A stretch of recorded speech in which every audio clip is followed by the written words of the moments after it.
1 2 1 2 check 1 2. We're good. We're good. 1 2. Cool. Okay.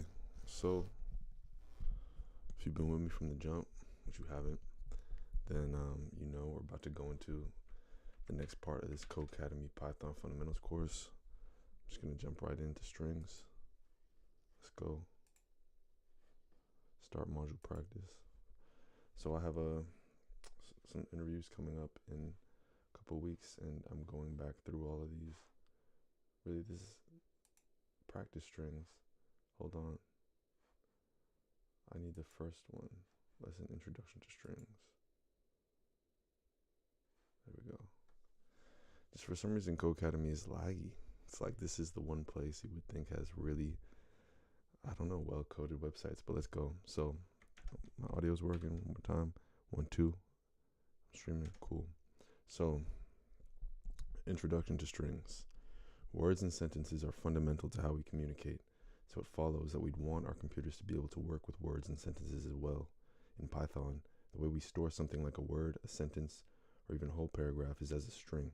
A string is a sequence of characters contained within a pair of single quotes or double quotes. A string can be any length and can contain any letters, numbers, symbols, and spaces. In this lesson, we will learn more about strings and how they are treated in Python. We will learn how to slice strings, select specific characters from strings, search strings for characters, iterate through strings, and use strings in conditional statements. Let's get started. Save your favorite word as a string to the variable favorite word. Hi. Print favorite word. Favorite word. Cool. They're all lists. A string can be thought of as a list of characters. Like any other list, each character in a string has an index. Consider the string favorite fruit equals blueberry. We can select specific letters from the string using the index. Let's look at the first letter of the string. If we do print favorite fruit 1, outputs L. Oops, is that the first letter you expected? Notice that the letter at index 1 of blueberry isn't B, it's L. It's because the indexes of a string start at 0. B is located at the 0 index, and we could select it using favorite fruit 0. It's important to note that indices of strings must be integers. If we were to try to select a non-integer index, we would get a type error. So one of the most common things that are represented by strings is names. Save your name as a string to the variable my name equals Gio. Select the first letter of the variable name my name and save it to first initial equals my name 0. Cut me a slice of string. Not only can we select a single character from a string, but we can also select entire chunks of characters from a string. We can do this with the following syntax: string, first index, colon, last index. This is called slicing a string. When we slice a string, we are creating a substring, a brand new string that starts at and includes the first index and ends at but excludes the last index. Let's look at some examples of this. So go down here. You're a programmer working for Copeland's. Let me just read this part. Let's say we wanted a new string that contains this. Yep.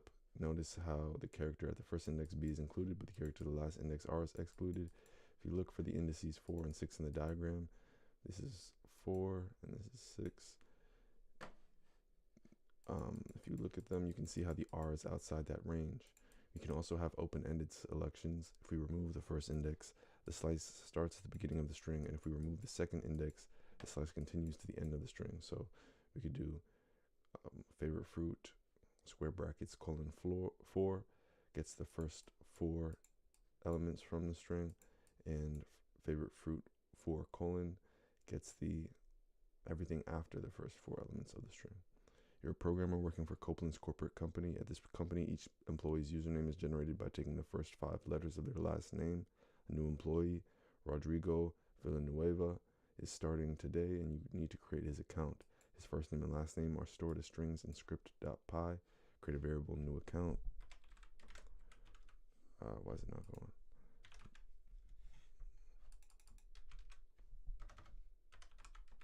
New account.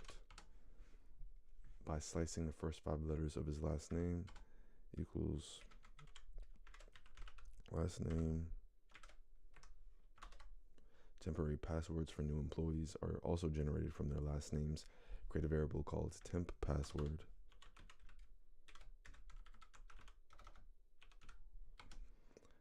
By creating a slice out of the 3rd through 6th letters of his last name.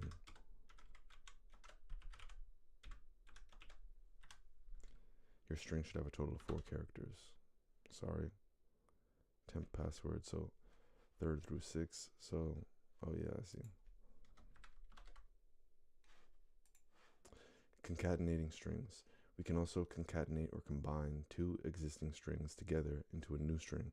Consider the following 2 strings: fruit prefix blue, fruit suffix berries. We can create a new string by concatenating them together as follows.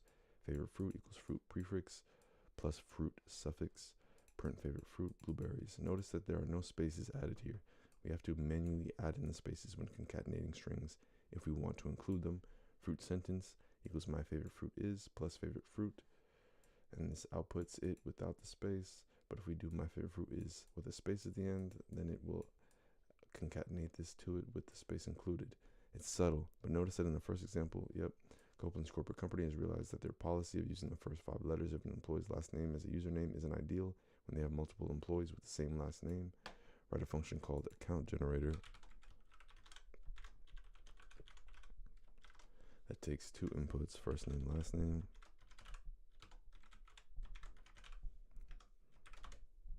and concatenates the first 3 letters of each and then returns the new account name. So new name equals first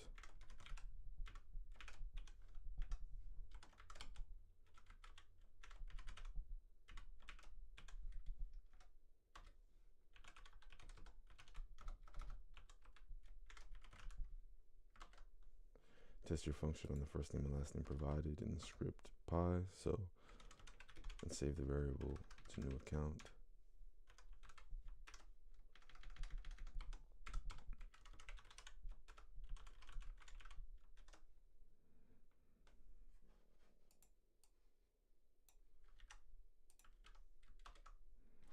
Nice. More and more string slicing. How long is that string? Python comes with some built-in functions for working with strings. One of the most commonly used of these functions is len. Len returns the number of characters in a string. Favorite fruit equals blueberry. Length equals len favorite fruit. Print length 9. If you are taking the length of a sentence, the spaces are counted as well. Len comes in handy when we are trying to select characters from the end of a string. What is the index of the last character? Y of the favorite fruit from above. You can try to run the following code. Last char equals favorite fruit. Len favorite fruit. Print last char. This will result in index error, string index out of range. Why does this generate an index error? Because the indices start at 0, so the final character in favorite fruit has an index of 8. Len favorite fruit returns 9, and because there is no value at that index, an index error occurs. Instead, the last character in a string has an index that is len string name minus 1. So last char equals favorite fruit, len favorite fruit minus 1, print last char, the output will be y. You could also slice the last several characters of a string using len. Length equals len favorite fruit, last chars equals favorite fruit, length minus 4, colon, print last chars, array. So that's, you're taking the length, you're subtracting 4 from it, and colon will return everything after from favorite fruit, so you know that you're getting the last 4 characters. Using a len statement as the starting index and omitting the final index lets you slice n characters. Using a len statement as the starting index and omitting the final index lets you slice n characters from the end of a string, where n is the amount you subtract from len. Copeland's corporate company also wants to update how they generate temporary passwords for new employees. Write a function called password generator. Def password generator that takes 2 inputs, first name and last name.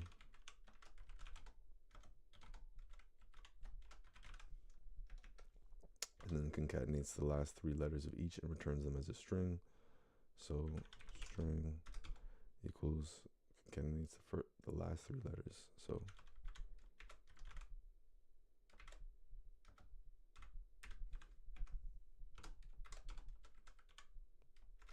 I know it kind of wants, like, it wants me to do it the other way, but I want to do it like this. Or I want to see if this works actually, you know. Expected password generator give Reiko Matsuki the temporary password Ikuki, instead got IU. I see. Nice. Test your function on the provided first name and last name. Save it to the variable temp password. So just copy this.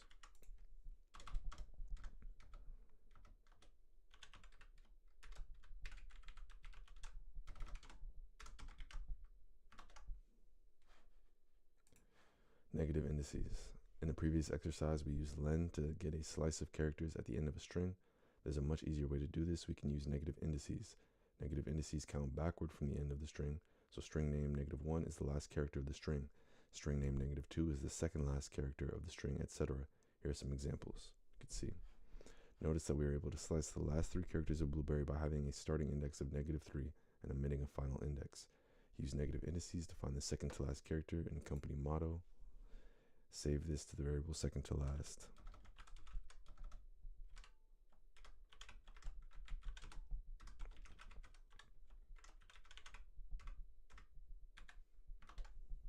Use negative indices to create a slice of the last 4 characters in company motto. Save this to final word.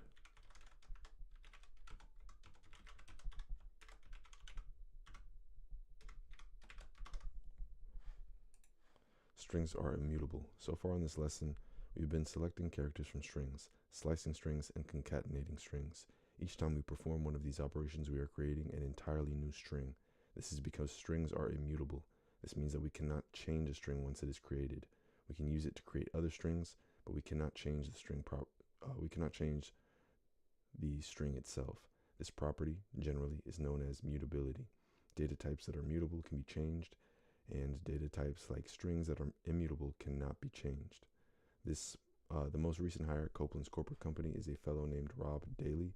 Unfortunately, human resources seem to have made a bit of a typo and sent over the wrong first name. Try changing the first character of first name by running first name 0 equals R. Type error. String object does not support item assignment. Alright, strings are immutable, so we can't change an individual character. Okay, that's no problem. We can still fix this. Delete the code you just wrote for step 1 with then concatenate the string R with a slice of first name that includes everything but the first character B, and save it to a new string, fixed first name. So fixed first name equals R plus first name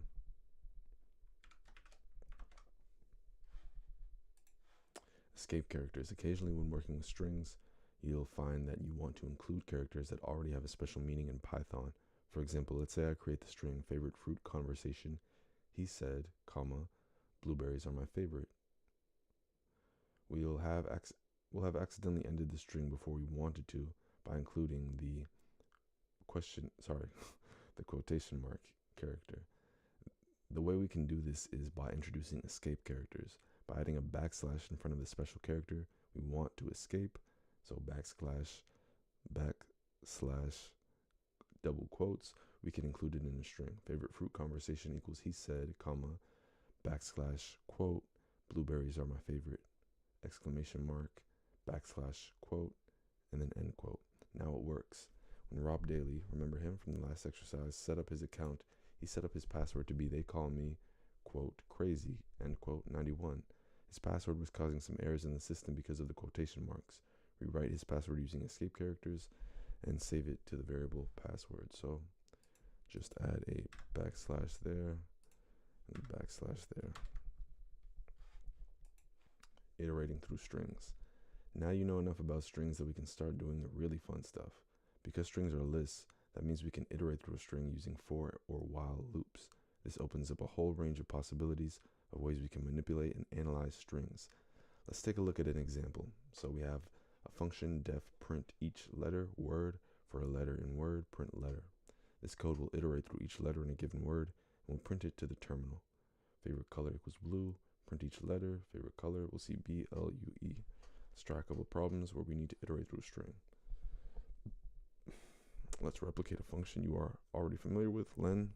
Write a new function called getLength.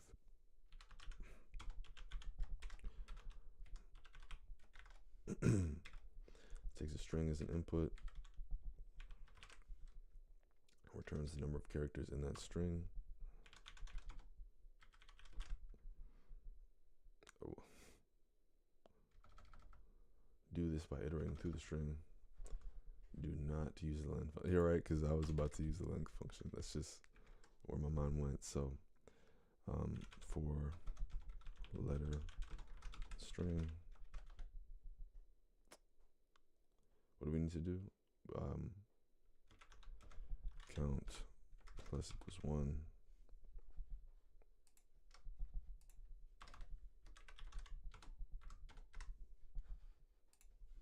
Return count. Strings and conditionals, part 1. Now that we are iterating through strings, we can really explore the potential of strings. When we iterate through a string, we do something with each character. By including conditional statements inside of these iterations, we can start to do some really cool stuff. Take a look at the following code. Favorite fruit equals blueberry, counter equals 0. For character and favorite fruit, if character is equal to b, counter equals counter plus 1, print counter. This code will count the number of b's in the string blueberry. Hint, it's 2. Let's take a moment and break down what exactly this code is doing. First, we define our string, favorite fruit, and a variable called counter, which we will set equal to 0. Then the for loop will iterate through each character in favorite fruit and compare it to the letter b. Each time a character equals b, the code will increase the variable counter by 1. Then, once all characters have been checked, the code will print the counter, telling us how many b's were in blueberry. This is a great example of how iterating through a string can be used to solve a specific application, in this case counting a certain letter in a word.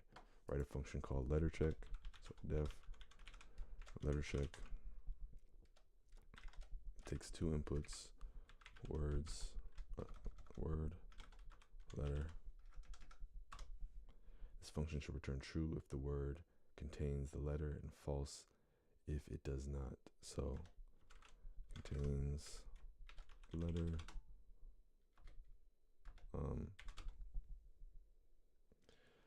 so for letter in, so for char in word,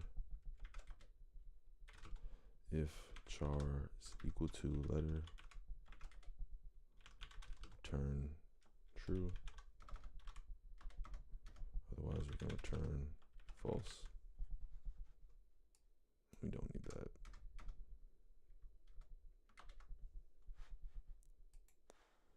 Strings and conditionals, part 2. There's an even easier way than iterating through the entire string to determine if a character is in a string. We can do this type of check more efficiently using in. In checks if one string is part of another string. Here is what the syntax of in looks like. Letter in word. Here, letter in word is a Boolean expression that is true if the string letter is in the string word. Here are some examples. So print E in blueberry will print out true, print A in blueberry, print out false. In fact, this method is more powerful than the function you wrote in the last exercise because it not only works with letters, but with entire strings as well. So print blue in blueberry, true, print blue in strawberry, false. It can be helpful to include more than one Boolean expression in the same line of code. To do this, use and, or, and not in between the Boolean expressions. So here we see E in blueberry and E in carrot, print out false. E in blueberry and not E in carrot, print out true. The first example above is false because one of the expressions was false. There is no E in carrot. The second example is true because there is an E in blueberry and not an E in carrot. Both expressions are true. Write a function called contains that takes 2 arguments. So def contains takes big string and little string, and returns true if big string contains little string.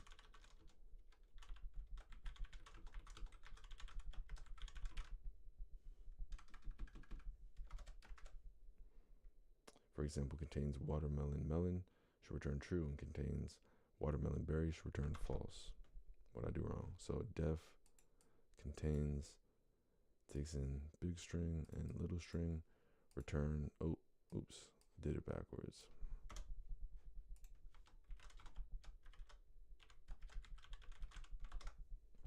Write a function called common letters.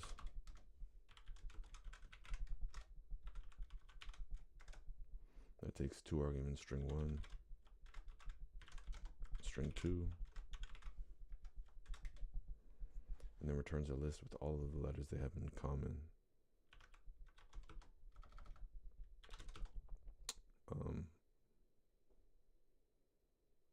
The letters in the return list should be unique. So if we send it banana and cream, it should return A.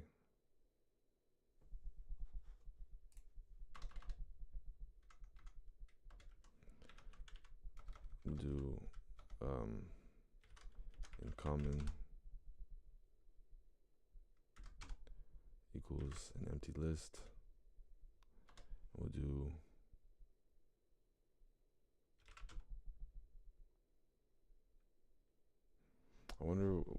I'm just wondering what method they want me to do here, right? So, okay, I'm just gonna do it my way and then see what the way I'm supposed to do it is. So I would just do in common is an empty list, and then for a letter in string 1, if letter in string 2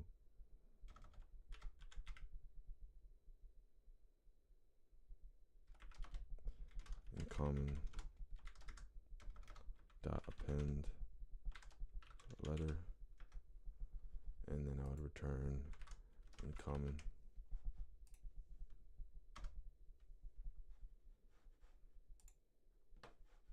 did you remember to define common letters? I see.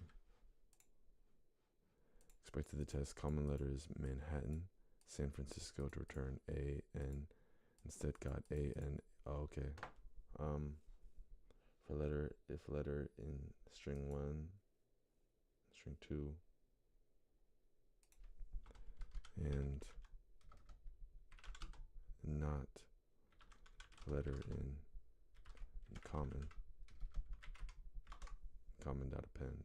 Let's get it. Is this how they would have done it? Dot append will be useful. Alright, whatever. Cool. Review, great work.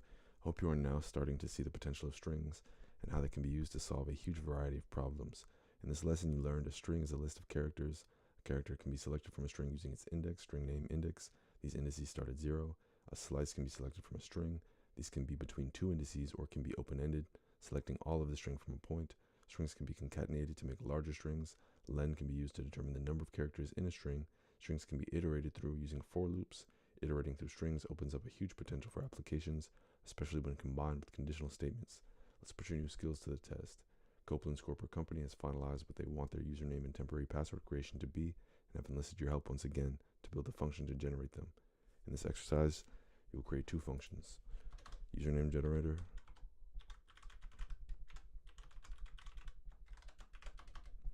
and password generator.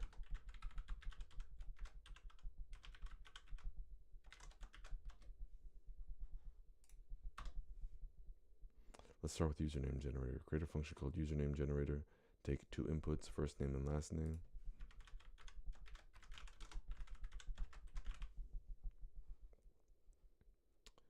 And returns a username.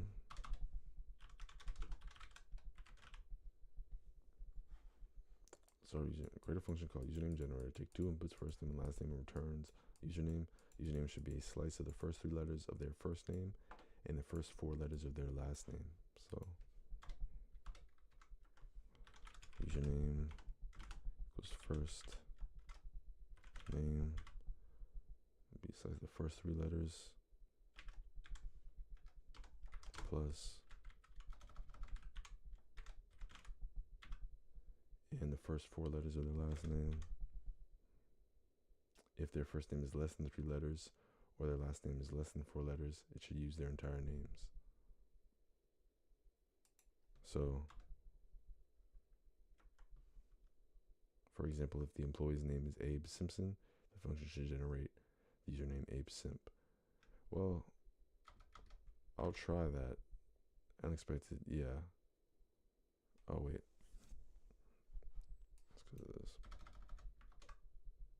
All right. In reality, though, this would get you an index error if the name was like 2 letters, but whatever. Great work. Now for, all right, that's annoying me. If, no, just leave it. It's fine. It's fine. Great work. Now for the temporary password, they want the function to take the input username and shift all of the letters by 1 to the right. Now for the temporary password, they want the function to take the input username and shift all of the letters by 1 to the right, so the last letter of the username ends up as the first letter, and so forth. For example, if the username is Abe Simp, then the temporary password generated should be pAbeSim. Start by defining a function called password generator.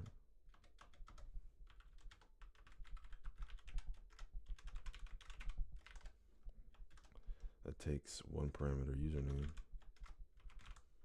and defines an empty string named password within the function body.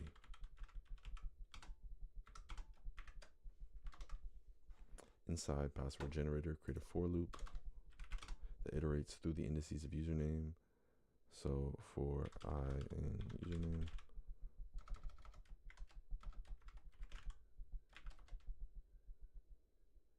by going from 0 to length of username.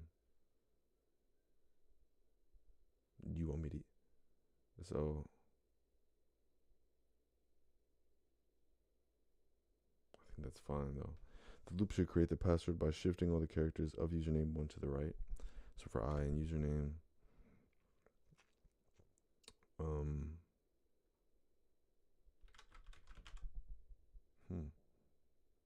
to do so, add the letter at the previous index of username to password.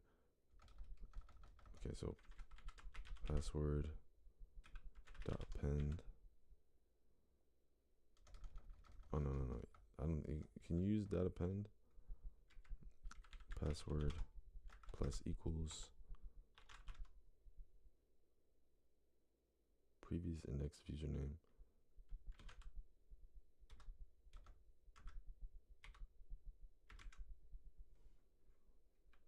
Password with each pass of the loop after the for loop, but still within the definition of password generator, return the password. Unsupported operand types for string and int.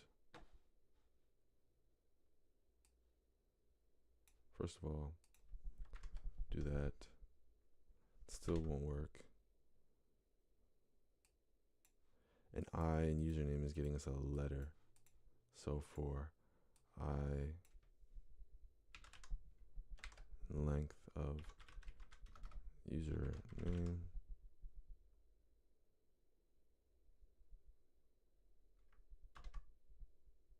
int object is not iterable.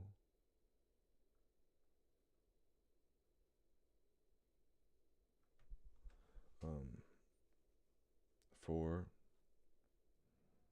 I in length of username,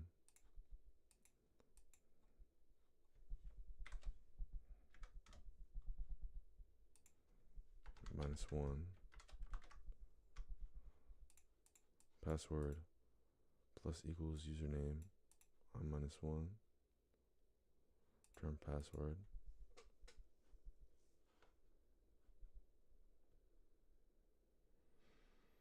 So we have this, so def password generator username password is an empty string, and then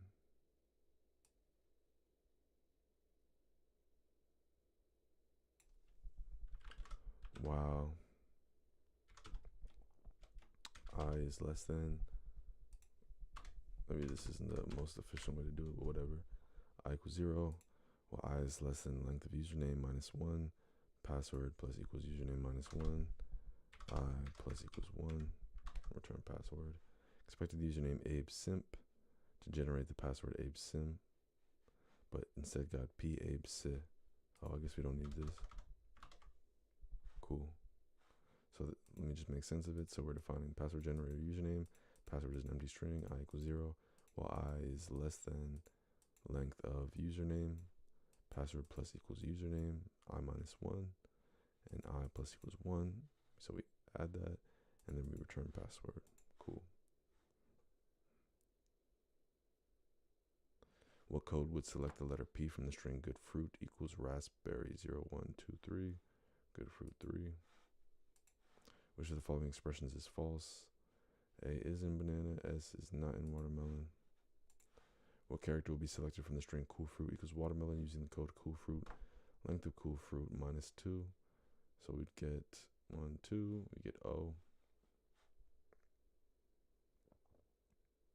Be careful.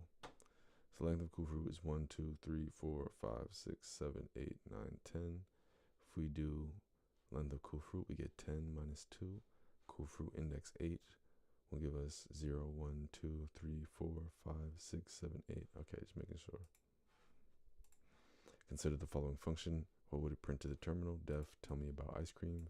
Takes in favorite ice cream parameter. Response equals my favorite ice cream is favorite ice cream plus period. Print response. Tell me about ice cream chocolate. So my favorite ice cream is chocolate. It's asking us what would it print. My favorite ice cream is chocolate. Oh, gosh. Whatever. Given the string least favorite fruit equals cantaloupe, what piece of code would create a string that was equal to Lou? So 0, 1, 2, 3, 4, 5. So index 5, 2, 6, 7, 8, 5. Least favorite fruit 5 to 8. What will the following code print to the terminal? Def, print some characters, word for I in range, length of word. If I modulo 2 is equal to 0, print word I. So what would the following code print to the terminal? So it's printing all the evenly indexed words. So that's going to be, so 0 modulo 2 is 0. And R, oh wait, watermelon. So W, T, R, this. Cool.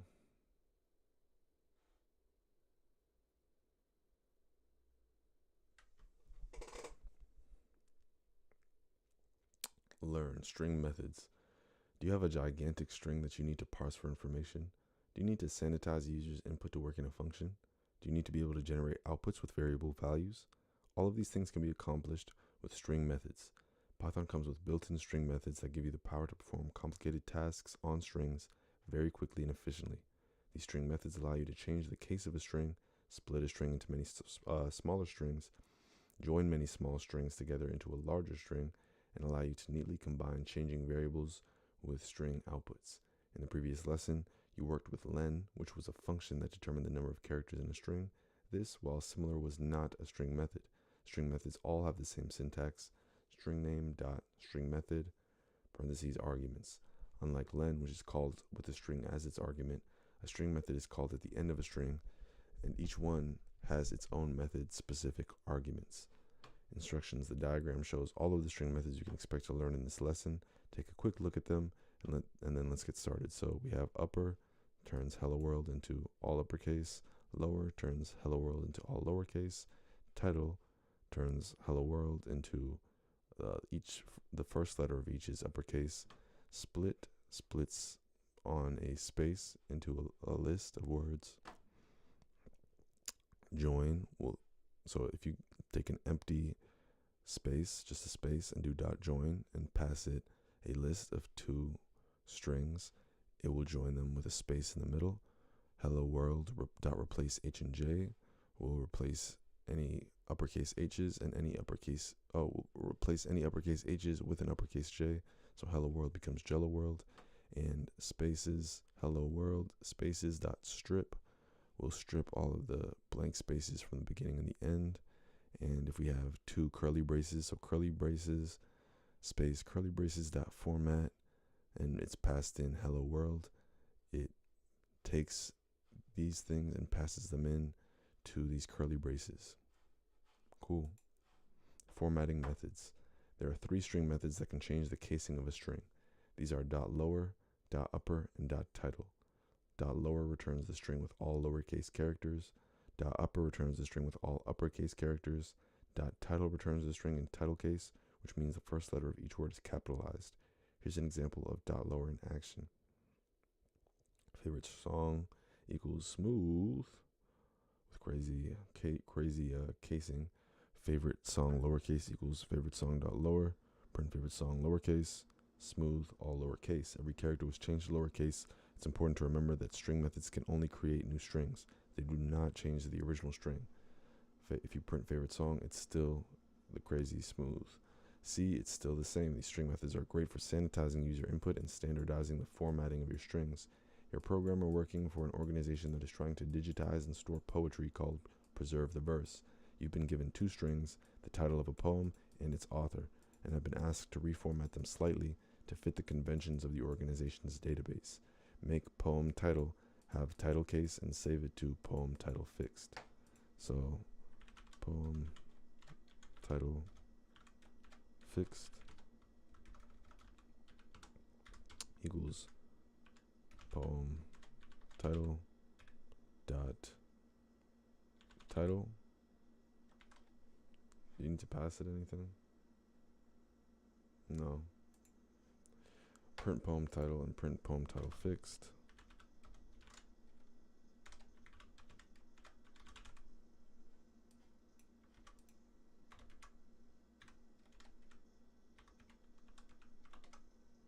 The organization's database also needs the author's name to be uppercase only. Make poem author uppercase and save it to the poem author fixed. So poem author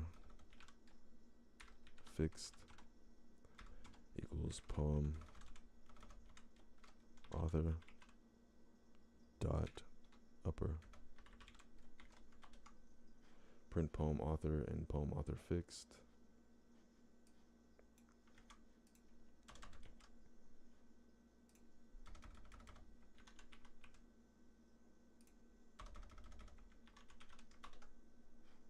Cool. Splitting strings. Dot upper, dot lower, and dot title. All are performed on an existing string and produce a string in return. Let's take a look at a string method that returns a different object entirely. Dot split is performed on a string, takes one argument, and returns a list of substrings found between the given argument, which in the case of split is known as the delimiter. The following syntax should be used. Hold on. So upper, lower, and title all are performed on an existing string and produce a string in return. Let's take a look at a string method that returns a different object entirely. Dot split is performed on a string, takes one argument, and returns a list of substrings found between the given argument, which in the case of split is known as the delimiter.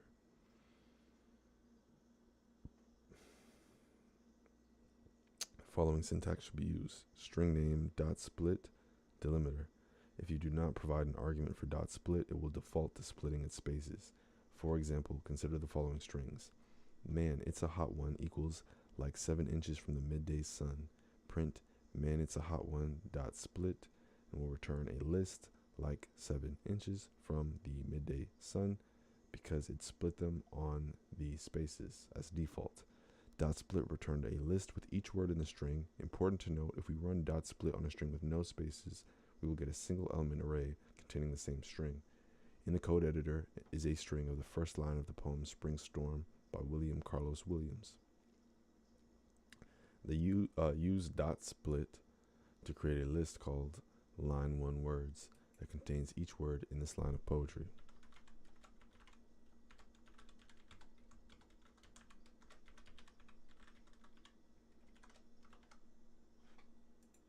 Splitting strings 2.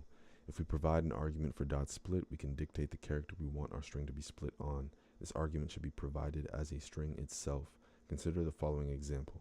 Greatest guitarist equals Santana. Print greatest guitarist dot split on n. So we get back SA, TA, and A. We provided n as the argument for dot split, so our string Santana got split at each n character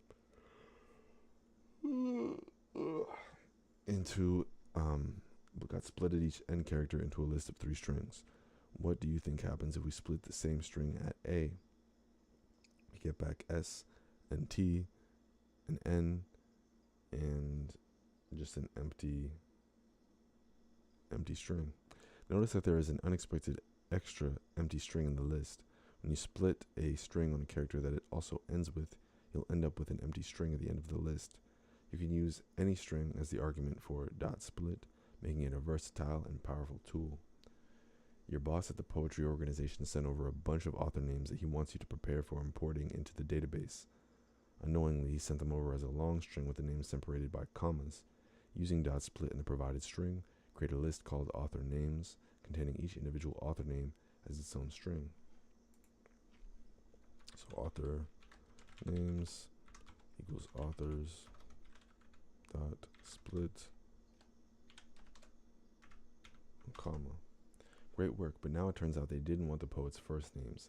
Why didn't they just say that the first time? Create another list called author last names.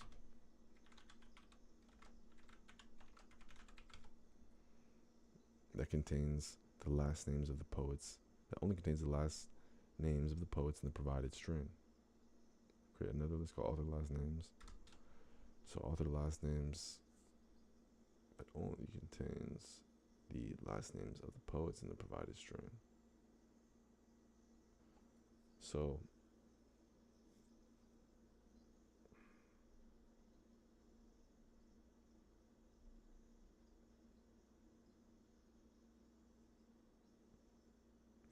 I feel like the way I want to do it is like overly complex.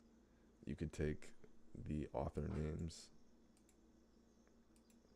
Well, it says to use the provided string, so I guess you would take this, you'd split it on each comma, and then you'd split it on each space, and then return this each negative indexed element to author last names.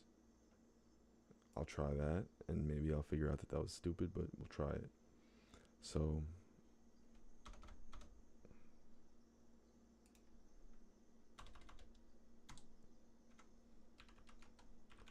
get last names takes in author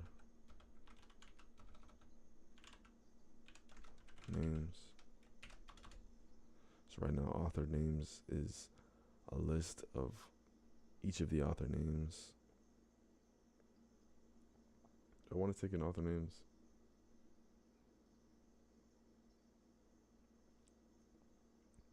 I guess so. So it's just a list with like Audre Lorde, Gabriel Mistral, John Toomer. So these just everything in between commas just as a list.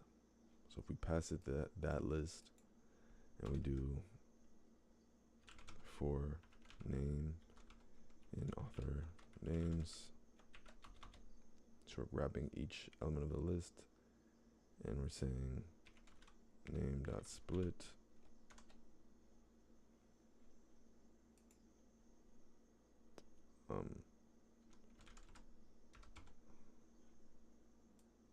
so we'll do first last equals name.split. So now first last should be a list of each and every name. Although, I'm curious now. If we have one big list, commas, like each element in the list is a full name. We're looking at each element and we're splitting it. And gotta append it.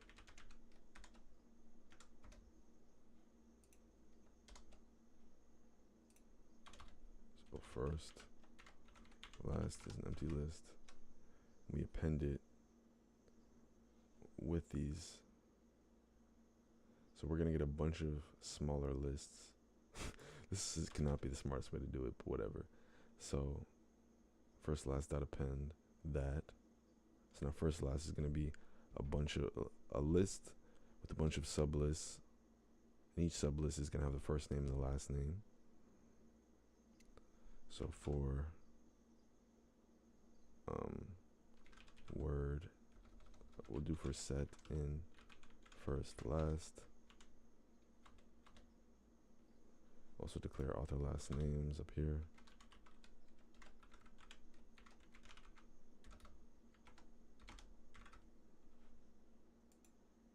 set in first last,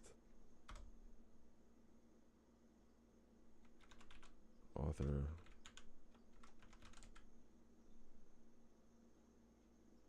last names equals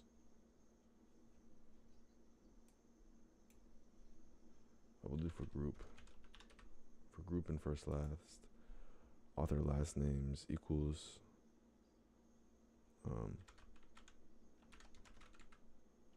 first names 1,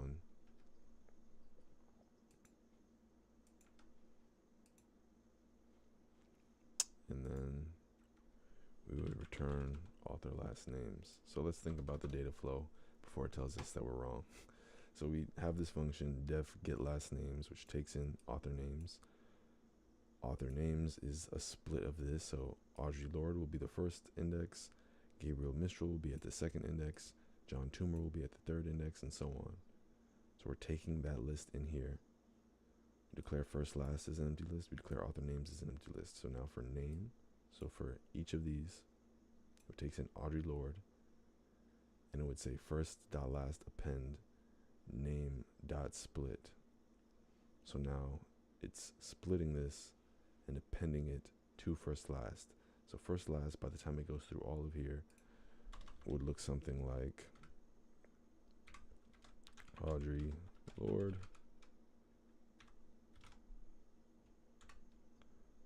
Gabriela Mistral, and so on.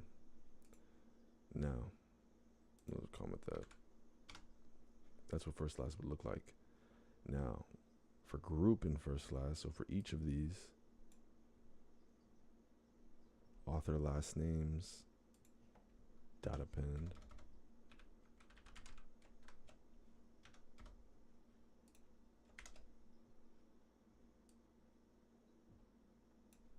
group index 1. So we append this to author last names. Go back. Now we append this to author last names. And now if we return author last names, it should be the desired result. Of course not. For group and first last, let's see. Could not find author last names.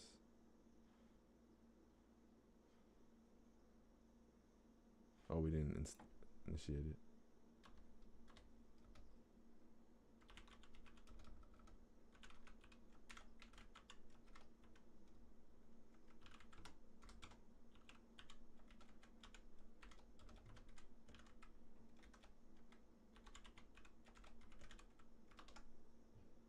Value for author last names did not match the expected value. All right, give me the hint.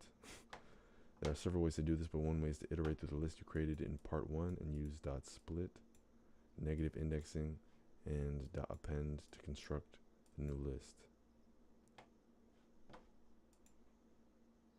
I thought that's what I was doing. Yeah, first last. So for name and author names, first last, dot append, author last names.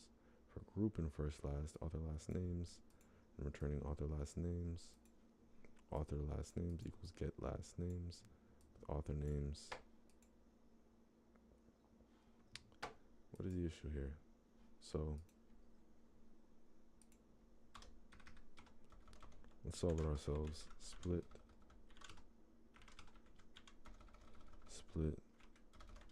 names by comma. So this would author names equals Audre Lorde, Gabriela Mistral, so on. Then def get last names, the last name for each element in author names. So first last,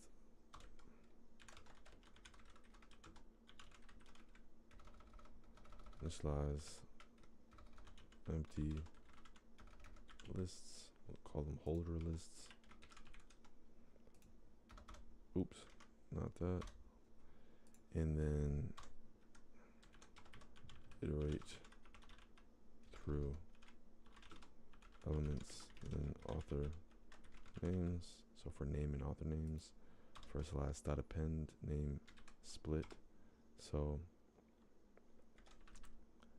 append the first and last names to first last. One would think that the first last now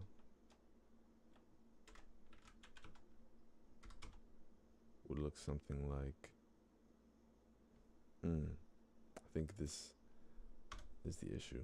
That shouldn't be indented. But let's keep thinking about the data flow. So first last after this for loop will look like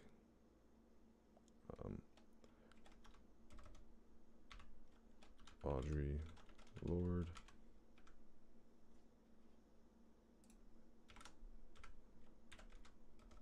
Gabriella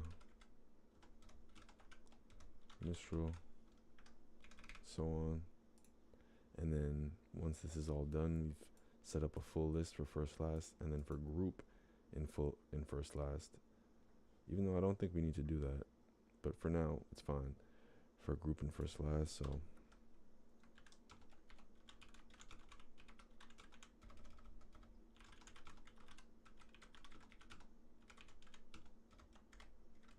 iterate through the subarrays of first last. So author names, so author last names dot append group 1. So second element to author last names. And after all of this is also annoying me, so I'm just gonna put that down there because the list isn't really set up until the end of the for loop, but by now author last names would look something like, so author last names dot append group 1. So for the first group, which is Audrey Lorde, we're gonna append Lorde to author last names, so we get Lorde.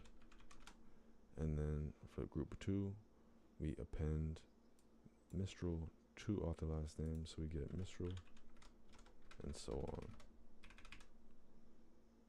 And then we're gonna return author last names, which again, turns out they didn't want the poet's first names. Create another list called author last names. It only contains the last names of the poets and the provided string. So we return author last names, and then we call get last names equals author, or get last names with the argument author names, and we assign that to author last names. Great. Splitting strings 3. We can also split strings using escape sequences. Escape sequences are used to indicate that we want to split by something in a string that is not necessarily a character.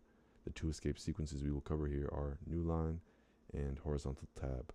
New line, or \n, will allow us to split a multi-line string by line breaks, and \tab will allow us to split a string by tabs. \tab is particularly useful when dealing with certain data sets because it is not uncommon for data points to be separated by tabs. Let's take a look at an example of splitting by an escape sequence. Here we see smooth chorus equals / triple quotes, and if you said, "This life ain't good enough," end quote, "I would give my world to lift you up. I could change my life to better suit your mood because you're so smooth," triple quotes. Chorus lines equals smooth chorus dot split. On each new line, print chorus lines. This code is splitting the multi-line string at the new lines, which exist at the end of each line, and saving it to a new list called chorus lines. Then it prints chorus lines, which will produce the output, essentially this string, but all on one line. And it's creating it as a list. Oh, because it's splitting it by new line, so it's not all on one line. It's actually a list of each line from this. Okay, the new list contains each line of the original string as its own smaller string. Also notice that Python automatically escaped the single quote character in the first line and adjusted to double quotation marks to allow the apostrophe on the last line when it was created. Cool. The organization has sent you over the full text for William Carlos Williams' poem, Spring Storm. They want you to break the poem up into its individual lines, create a list called Spring Storm lines that contains a string for each line of Spring Storm. I will in 1 second. but I'll be right back. 1 2 1 2. We're still good.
Okay, so what are we doing? Organization. We're good. We're good. 1 2 1 2 1 2 1 2 1 2. Cool. The organization has sent you over the full text for William Carlos Williams' poem Spring Storm. They want you to break the poem up into its individual lines. Create a list called Spring Storm Lines that contains a string for each line of Spring Storm. So, create a list, Spring Storm Lines equals, how is it done over here? Spring Storm text dot split on each new line.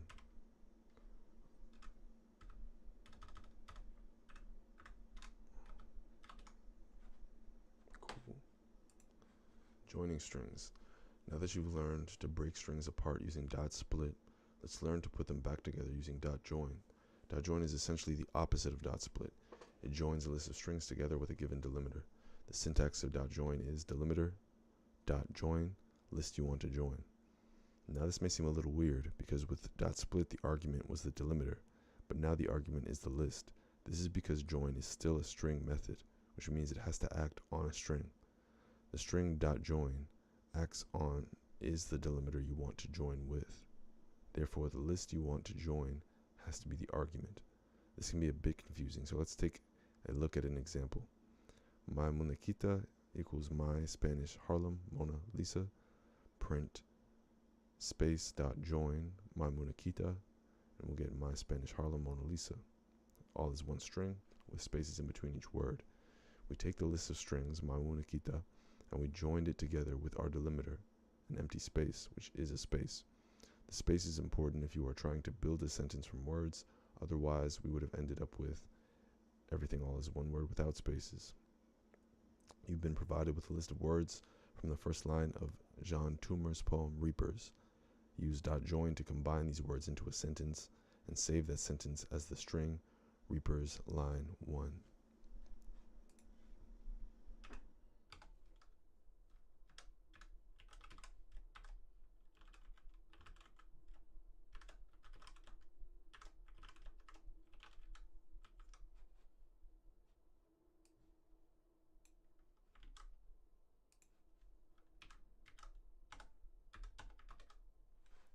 Nice. Joining strings 2. In the last exercise, we joined together a list of words using a space as the delimiter to create a sentence. In fact, you can use any string as a delimiter to join together a list of strings. For example, if we have this list right there, Santana songs, we could join this list together with any string. One often used string is a comma because then we can create a string of comma separated values, or CSV. So here we have Santana songs CSV equals comma dot join Santana songs, print Santana song CSV, and we see that there. You'll often find data stored in CSVs because it is an efficient, simple file type used by popular programs like Excel or Google Spreadsheets. You can join using escape sequences as the delimiter. Consider the following example. Smooth fifth verse lines equals this list. While I'm from the barrio, the comma, you hear my rhythm on your radio. So from the barrio, you hear my rhythm on your radio. You feel the turning of the world so soft and slow, turning you round and round. Smooth fifth verse equals new line dot join smooth fifth verse lines. So now it's going to take each of these and create them all like listed out like this. This code is taking the list of strings and joining them using a new line as the delimiter. Then it prints the result and produces the output. You've been given a list, Winter Trees Lines, that contains all the lines to William Carlos Williams' poem, Winter Trees. You've been asked to join together the strings in the list together into a single string that can be used to display the full poem. Name this string Winter Trees Full. So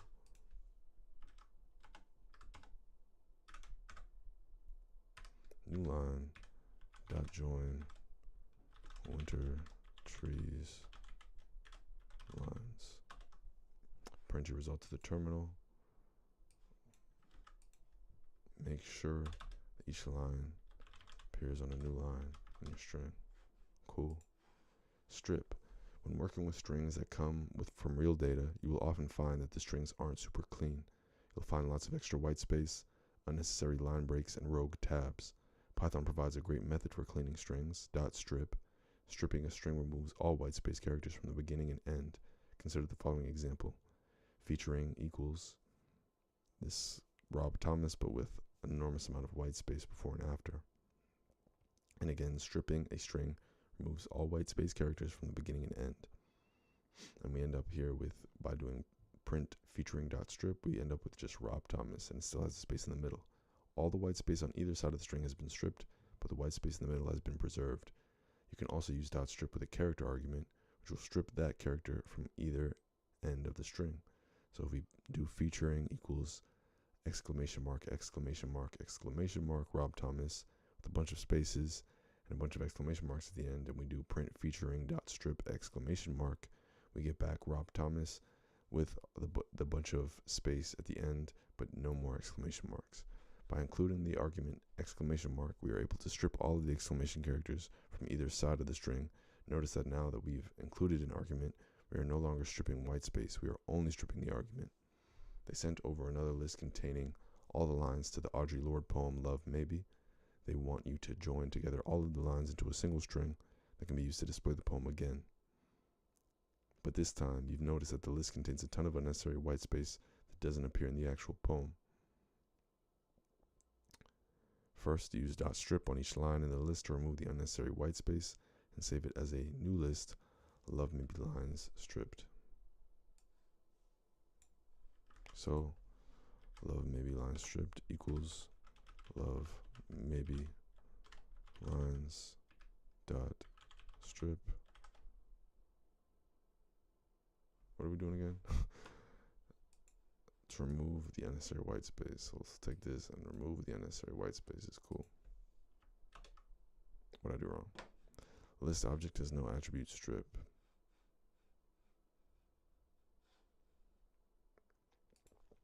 Equals, I need a function. So for line in Love Maybe Lines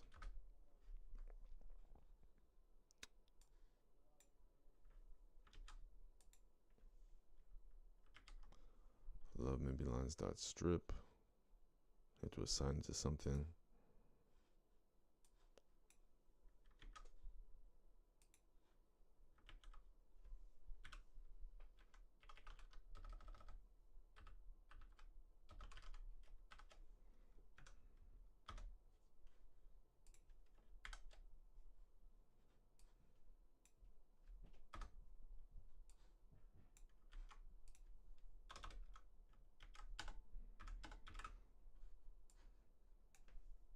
So let me just make sure I'm following the directions. They sent over another list containing all the lines to the Audre Lorde poem Love Maybe. They want you to join together all of the lines into a single string that can be used to display the poem again, but this time you've noticed that the list contains a ton of unnecessary white space that doesn't appear in the actual poem. First, use dot strip on each line in the list to remove the unnecessary white space and save it as a new list, Love Maybe line stripped. So declare this new list, Love Maybe line stripped, as an empty list, and for line and Love Maybe lines, Love Maybe line stripped dot append, Love Maybe lines dot strip, line dot join the lines in Love Maybe line stripped together into one large multi-line string, Love Maybe full. They could be printed into one large multi-line. Okay, so Love Maybe full equals new line dot join,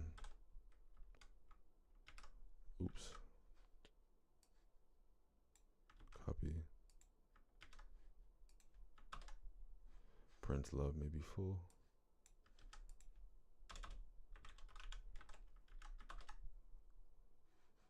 Cool. Replace. The next string method we will cover is dot replace. Replace takes two arguments and replaces all instances of the first argument in a string with the second argument. The syntax is as follows: string name dot replace, substring being replaced, comma, new substring. Great. Let's put it in context and look at an example. So if we have with spaces equals, you got the kind of loving that can be so smooth. With underscores equals with spaces dot replace, space, comma, underscore. We print with underscores, we see it now, all the spaces are replaced with underscores. Here we used dot replace to change every instance of a space in the string above to be an underscore instead. Note that in this example, we used a single character, but these substrings can be multiple characters long. The Poetry Organization has sent over the bio for Jean Toomer as it currently exists on their site. Notice that there was a mistake with his last name, and all instances of Toomer are lacking one O. Use dot replace to change all instances of Tomer in the bio to Toomer. Save the updated bio to the string Toomer bio fixed. So Toomer bio fixed equals Toomer bio dot replace Tomer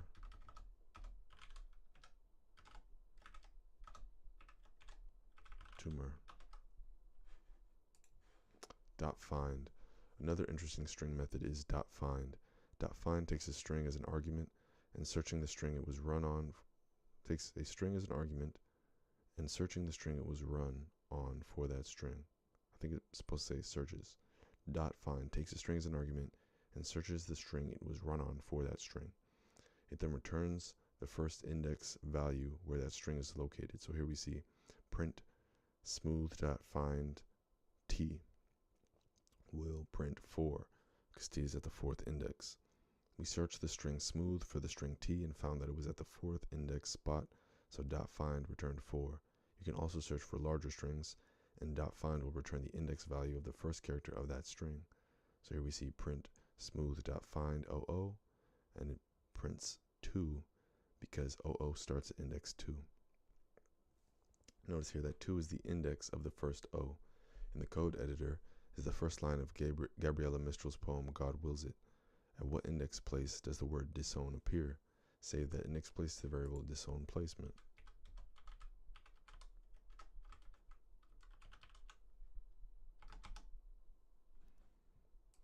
God Wills It line 1 dot find. What are we looking for? Disown. Cool. Dot format. Python also provides a handy string method for including variables in strings. This method is dot format. Dot format takes variables as an argument and includes them in the string that it runs on. You include curly braces marks as placeholders for where those variables will be imported. Consider the following function: def favorite song statement song artist return My favorite song is curly brace by curly brace, dot format, song, artist. The function favorite song statement takes two arguments, song and artist, then returns a string that includes both of the arguments and prints a sentence. Note, dot format can take as many arguments as there are curly braces in the string it is run on, which in this case is 2. Here's an example of the function being run. Print favorite song statement, Smooth Santana, and the output is my favorite song is Smooth by Santana. Now you may be asking yourself, I could have written this function using string concatenation instead of dot format. Why is this method better? The answer is legibility and reusability. It is much easier to picture the end result dot format than it is to picture the end result of a string concatenation, and legibility is everything. You can also reuse the same base string with different variables, allowing you to cut down on unnecessary, hard to interpret code. Write a function called poem title card that takes 2 inputs.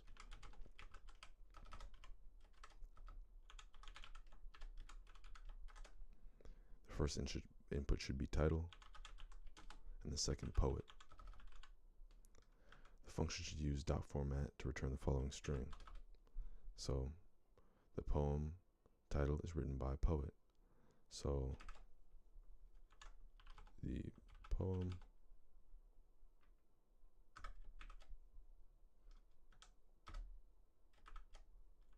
title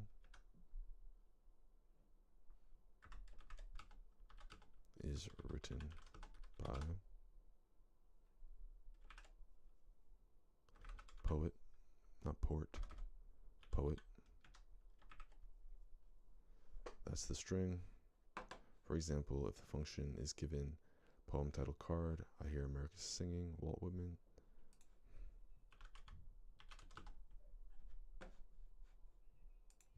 That's our function. Oh wait, no. Well, yeah, we could just do this dot format title poet. No, incorrect. Write a function called poem title card that takes 2 inputs. First input should be title, second poet. The function should use dot format to return the following string. So return. So we'll do, I don't know, string equals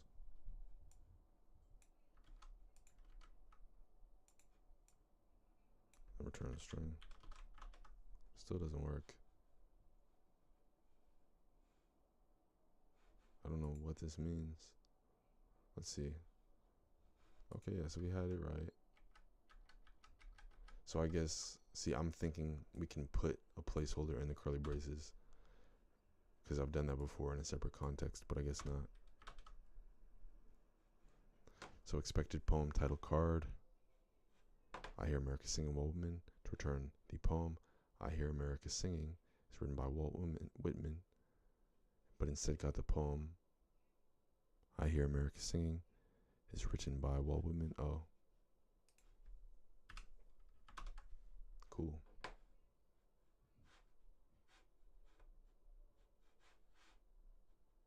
So I guess I'll stick to using empty curly braces. Dot format 2. Oh wait. Dot format can be made even more legible for other people reading your code by including keywords. Previously, with dot format, you had to make sure that your variables appeared as arguments in the same order that you wanted them to appear in the string, which added unnecessary complications when writing code. By including keywords in the string and in the arguments, you can remove that ambiguity. Let's look at an example. Def favorite song statement, song artist, return my favorite song is song by artist, dot format song equals song, artist equals artist. Now it is clear to anyone reading the string what it is supposed to return. They don't even need to look at the arguments of dot format in order to get a clear understanding of what is supposed to happen. You can even reverse the order of artist and song in the code above, and it will work the same way. For example, if the arguments of dot format are in a different order, the code will still work since the keywords are present. So here we just swap the order that we enter these keywords into the dot format, and it still works. This makes writing and reading the code much easier. The function poem description is supposed to use dot format to print out some quick information about a poem, but it seems to be causing some errors currently. Fix the function by using keywords in the dot format method. So, poem description. The poem title by author was originally published in original work in publishing date. So if we just, I don't know why that did that. That's crazy. Paste that. This thing is acting strange. Equals author. Title equals title. And original work equals original work. Cool. Run poem description with the following arguments and save the results to the variable myBeard description. So copy this and run it with these arguments.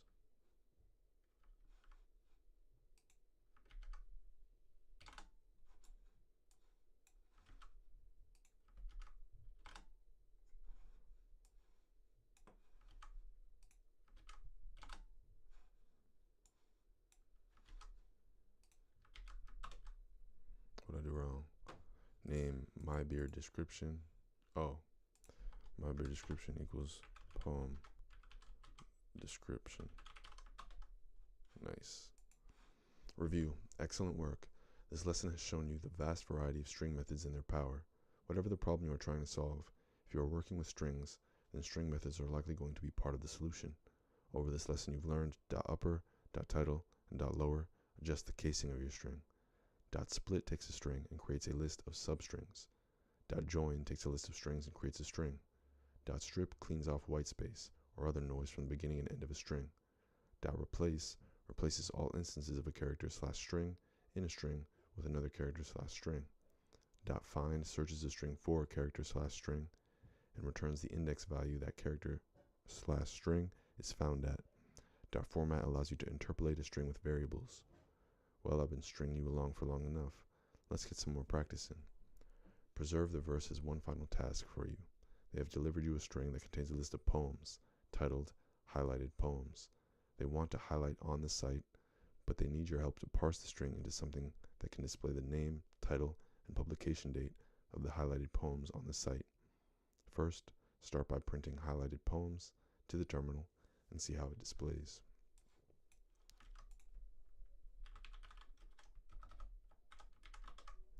It displays like so.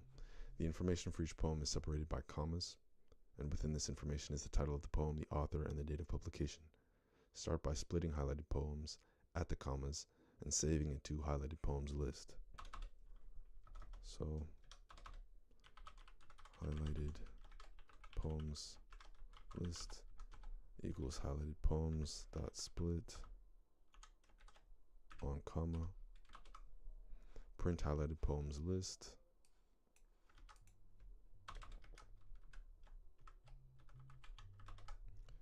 How does the structure of the data look now? So now we have a list where each poem is its own entry in the list. Notice that there is inconsistent white space in highlighted poems list. Like here, like here. Let's clean that up. Start by creating a new empty list, highlighted poems stripped.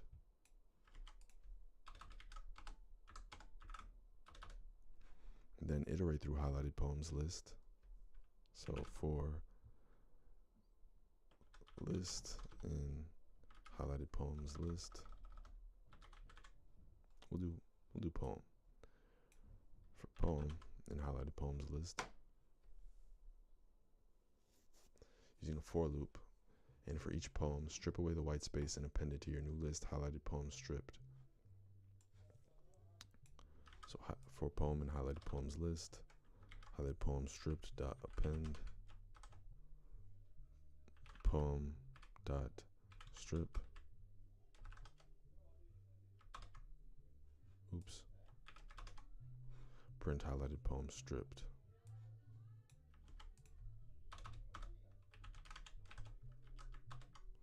Looks good.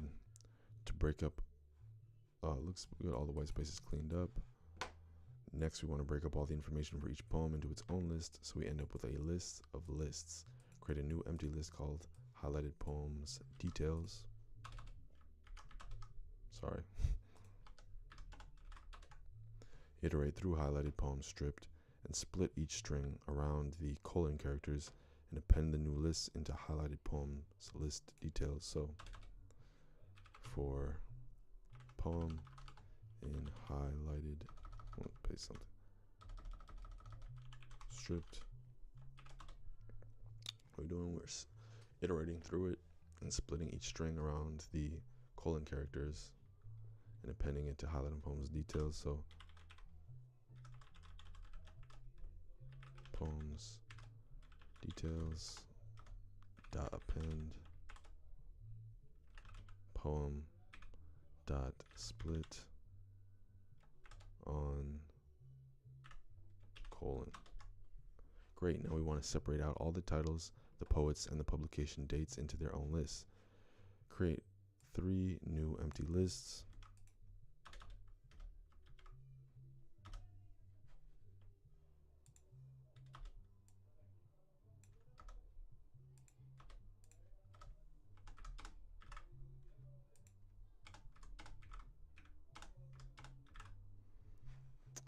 Done.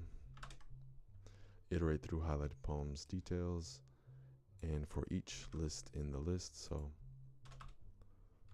for list in highlighted poems details, append the appropriate elements into the list's titles, poets, and dates.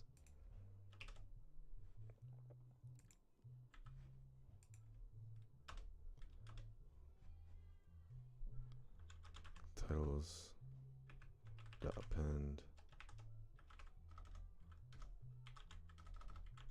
list 0.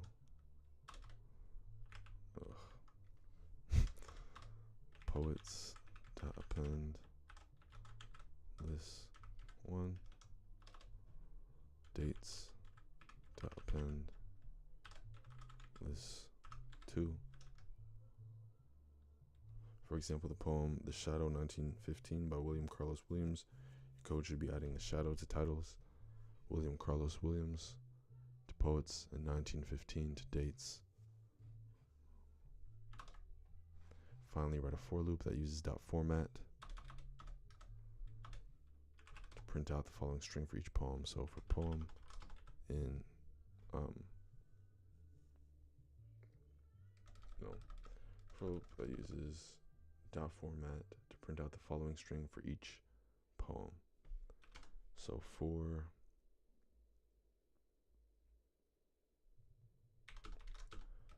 I in range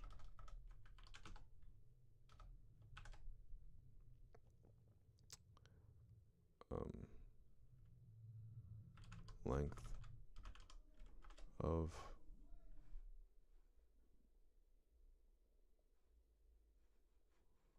highlighted poems list,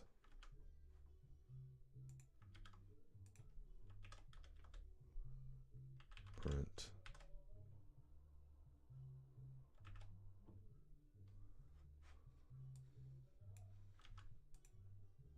we'll separate it just to make it easy.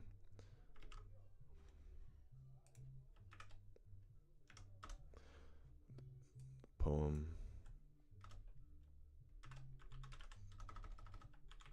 title was published by poet in date, format, title was title I, poet equals poet I, and date equals date I, print out the following string. So poem info, and then we're going to print poem info. No. So trace back poem info, name title is not defined, titles poets, dates. Awesome. Awesome, awesome, awesome. What's next? Which of the following is a benefit of using dot format to include variables in your strings? They're able to catch and process errors if a variable does exist. They let you define variables within a string. Makes your code more legible. They let you update variables while printing a string. Let's say they let you define variables with, ooh, what is the benefit of using dot format to include variables in your string? Still define a variable before including it in dot format. Oh, yeah, makes sense. It does make your code more legible. Given the list greeting equals hello, my name is Earl, what line of code would produce a string that contains hello, my name is Earl with all underscores? We do greeting dot join on an underscore, or underscore dot join greeting. It'll be this. Given the string hello Jerry equals hi, my name is Jerry, which of the following lines of code will produce the string hi, my name is Jerry? So that's title. Given the poem When You Are Old by W.B. Yeats, saved as multi-line string as shown in the code block, what code could we use to create a list that contains a string of each line in the poem? So we have this, and we could do list of lines, new line dot join when you are old. So we'd be joining a list with a new line, which isn't the case. List of lines equals when you are old strip, no. List of lines equals when you are old dot split on the new lines. I'm gonna go with this one. Consider the string username equals bunch of colons, Eloise. What line of code would clean the string and produce the username fixed equals Eloise? I would say username fixed dot strip on the colon, and then you end up with Eloise, and you do a dot strip after that, and you end up with just Eloise. Given the following block of code, what is stored in the string split hairs? Dirty Harry equals go ahead, make my day. Split hairs equals dirty Harry dot split on A. So split hairs will be go space and then head. So if we see go space, oh, not head actually, it's go space, then he. So it looks like go space he right here. Which of the following answer choices best describes the function of the string method dot find? Dot find searches a string for its argument and returns the index location of that argument. I believe that's true. Dot find searches a string for its argument and returns a string of all the characters that come before no. Argument or no. Opposite no. Yep. Cool. How we doing with time, my old friend? Doing pretty good. Not doing this. Off-platform project, coded correspondence. What's this about? In this let's go to modules. Modules in Python. Give it a second.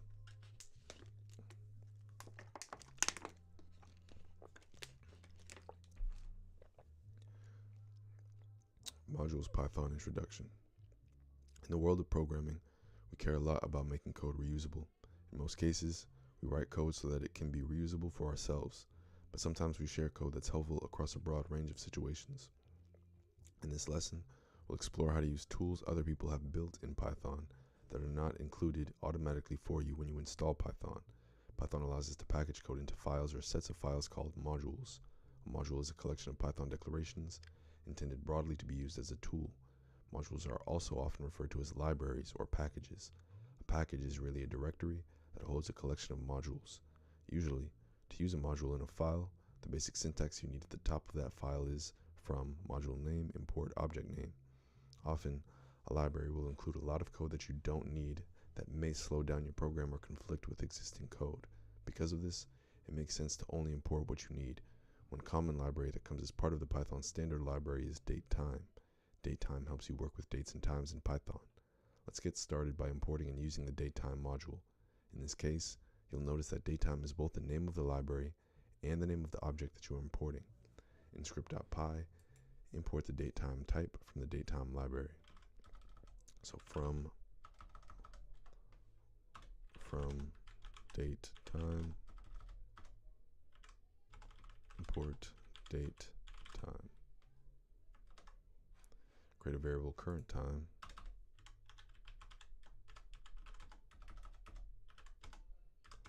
And set it equal to datetime.now. Print out current time.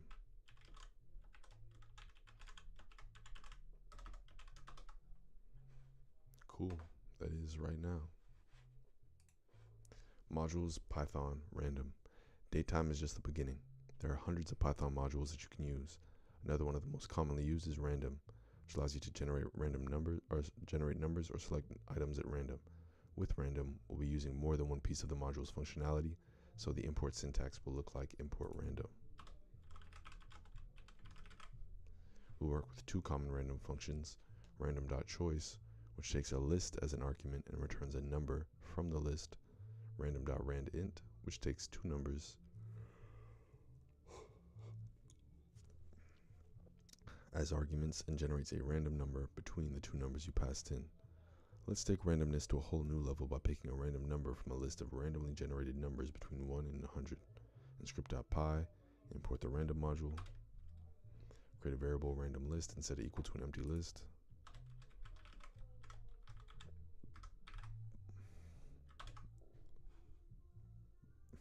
Turn the empty list into a list comprehension that uses random.randint to generate a random integer between 1 and 100 inclusive for each number in range 101. So turn the empty list into a list comprehension.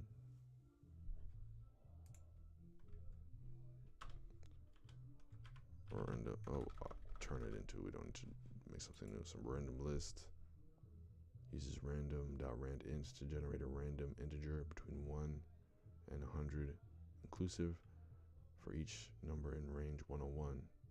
So for num in range 101,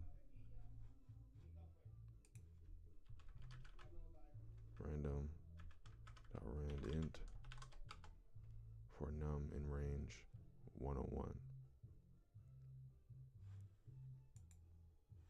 No, randint missing two required positional arguments A and B.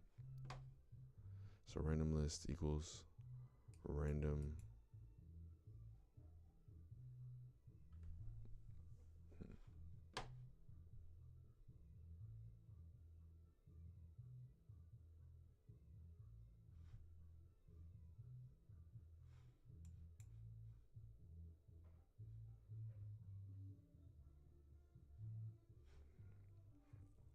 kind of blanking on list comprehensions a little bit. I know that I think it's expression. So random.randint is a number.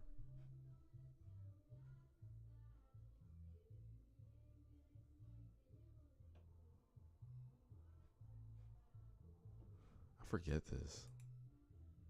What will replace I for I in some list or range? So list comprehension, new item for item in list/range. So range is 101 for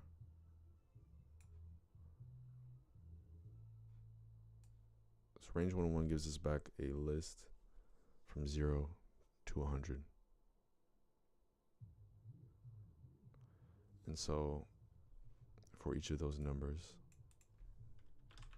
for number in the range 0 to 100, we want a random int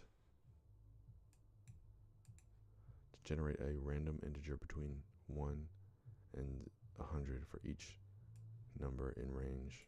So we want 100 random numbers. So we're going to generate so random is missing two required positional arguments from end to finish. So from start to finish.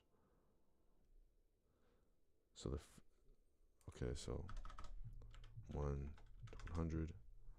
So we'll replace I. So random int r random.randint from 1 to 100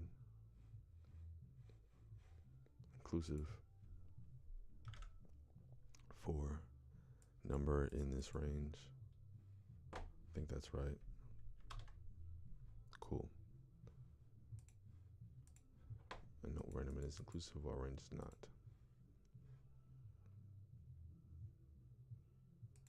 Random int is inclusive, huh?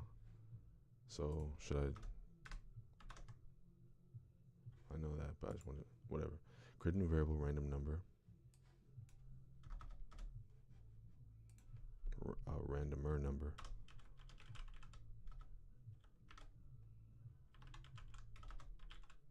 And set it equal to random choice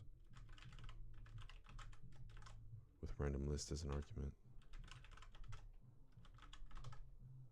Print randomer number out to see what number was picked.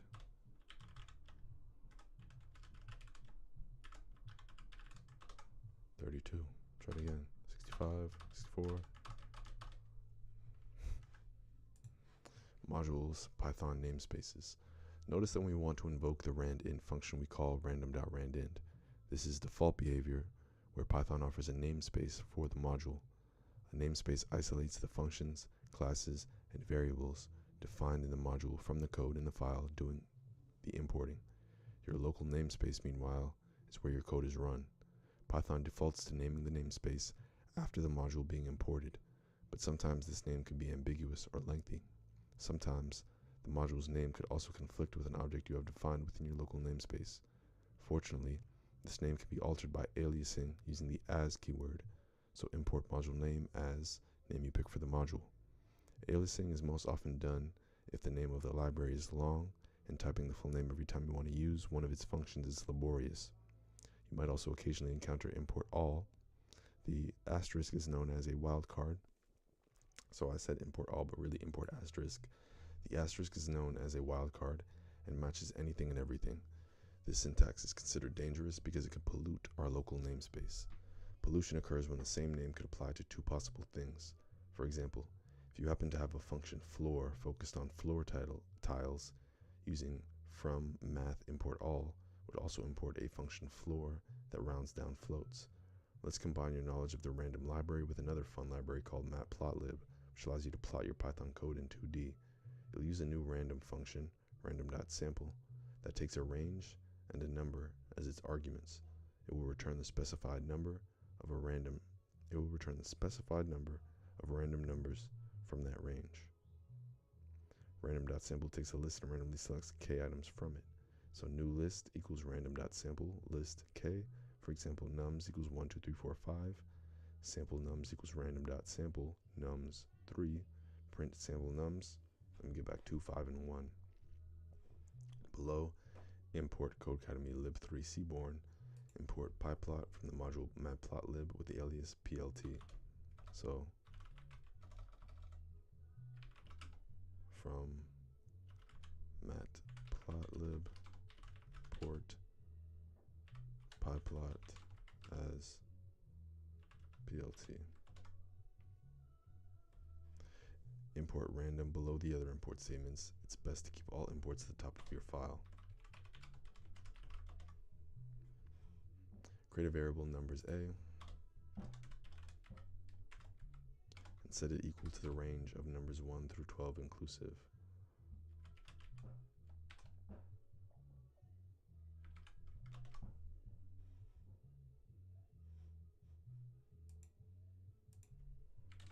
Oh yeah, because that would do 0. Create a variable numbers b and set it equal to a random sample of 12 numbers within range 1000.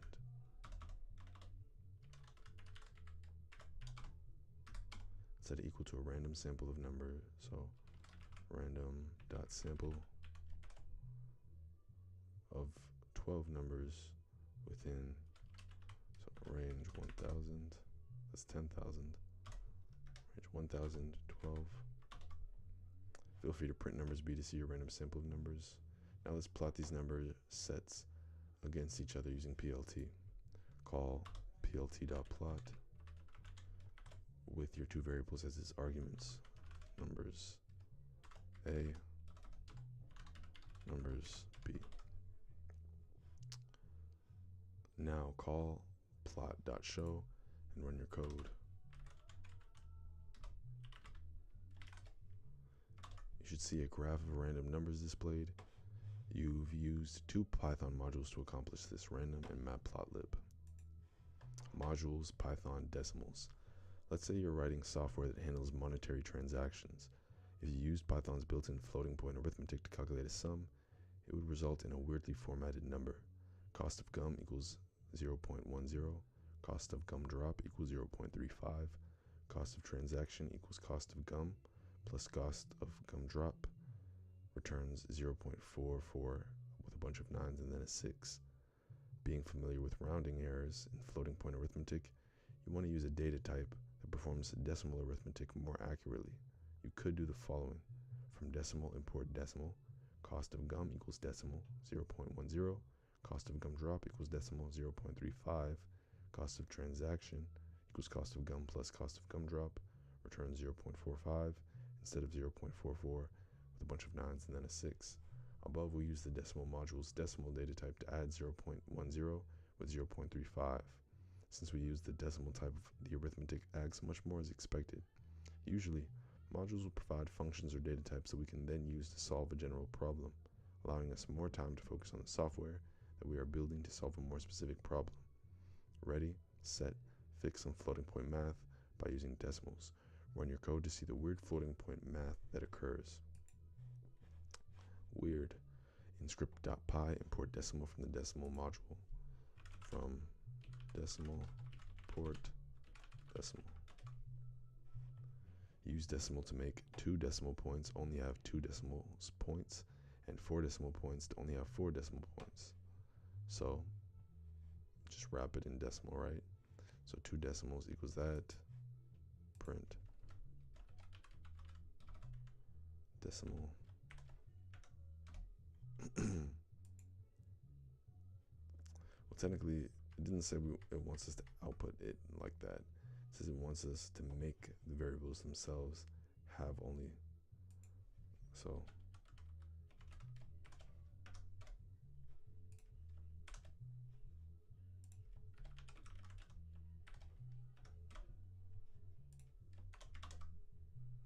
did you use decimal to fix 2 decimal points? I thought I did. Decimal. Holy crap, that's crazy. Alright, run it back.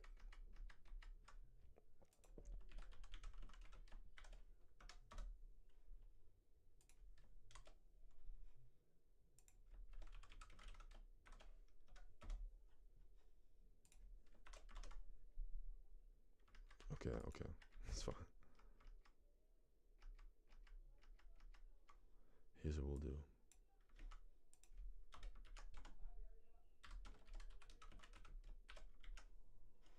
Oh, I have to pass a number. No, I don't. Okay. Of course I don't.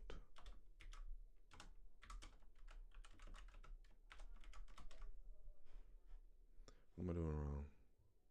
Fix the floating point math below. 2 decimal points equals 0.2 plus 0.95. 2 decimal points equals decimal 2 decimal points. So we should be taking this and creating a decimal out of it and then printing 2 decimal points.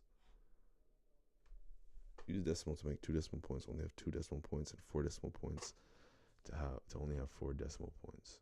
So from decimal, we import decimal. Cost of gum equals decimal 0.2 plus 0.69.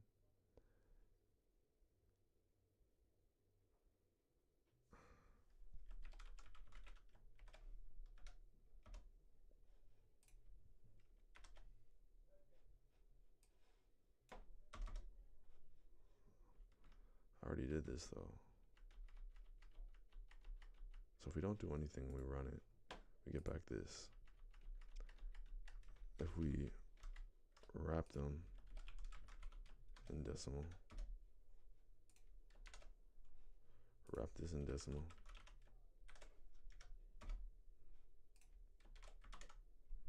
It becomes even worse. What am I doing wrong? The number of decimal points will adjust to the correct number when you use decimal as shown in the example. Make sure you use quotes around the floats. Each number will need to be converted with decimal before performing the operations. It's really annoying.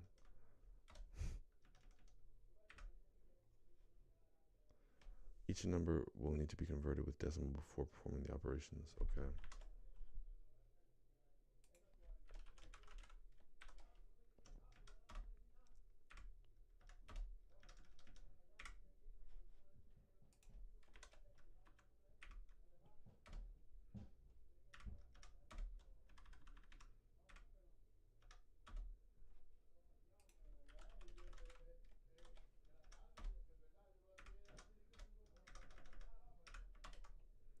Cool, I guess. Modules in Python, modules, Python files, and scope. You may remember the concept of scope from when you were learning about functions in Python. If a variable is defined inside of a function, it will not be accessible outside of the function. Scope also applies to classes and to the files you are working within. Files have scope, you may be wondering. Yes, even files inside the same directory do not have access to each other's variables, functions, classes, or any other code. Again, even files inside the same directory do not have access to each other's variables, functions, classes, or any other code. So, if I have a file sandwiches.py and another file hungrypeople.py, how do I give my hungry people access to all the sandwiches I defined?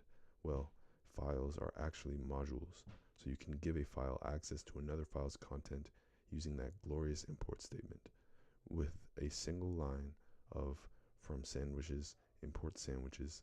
At the top of hungrypeople.py, the hungry people will have all the sandwiches they could ever want. Tab over to library.py and define a function always3.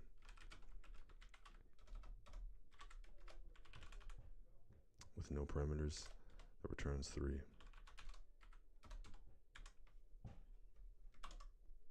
What did I do wrong? Oh. Call your always3 function in script.py.